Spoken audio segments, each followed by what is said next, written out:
पाऊस ना म्हणून तुमकां कितें त्रास बी जाता? पावस म्हणजे कशें जाता, हे धंदे थंड हवामानाचेरूच काम करप. चिकट मातयेचेर जर करतलो जाल्यार ताका थंड हवामान असं तापेचे सगळे मातयेक क्रॅक घेता, तितून गुणे असता, त्या खातीर ती क्रॅक घेता येयसली. अशी ताप चड पडत जाल्यार गणपती चिकट मातयेचे हातीक मेळचे ना, खळखळटले सामके. त्या खातीर आतां लोकांचे आमकां थोडी शाडू मातयेचेरूच आपल्याक थोडी करचे पडले. कित्याक मातयेचे क्रॅक घेवंक लागले गणपती, अशें चड ताप पडली की एक सारकी.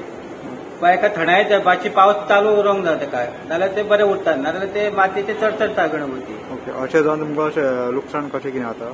म्हणजे क्रॅक घेतल्या उपरांत काय लोक व्हरोंक शकना, तेच्या खातीर प्रॉब्लेम. लोक काय वरत गणपती सोदता, त्या खातीर आमकां थोडे शाडू मातयेचे एडजस्टमेंट करचे पडले थोडेशे. ताका मिक्स माती घेवन ते आमकां कातो वापरून ते थोड्या एडजस्टमेंट. क्रॅक घेतलेलो गणपती क्रॅक व्हराना कोण, फिनिशिंग सोदता, त्या खातीर ते चड चडटा हेच्यानी गणपती, कुणो वयर सरता. त्या खातीर आमकां थोडो तितलो लक्ष दिवन आतां जबाबदारी गिरायकाच्या खातीर करची पडटा. ओके, हे दर वर्सा प्रमाणे आता हे हवामान काय कोणाच्या हातीन, देवाची देणगी ती. ते हवामान काय कोणाच्या हातीन नसता. पावस गरमी हे सगळे हवामान देवाच्या हातीन, ते काय निसर्गाची एक गोष्ट.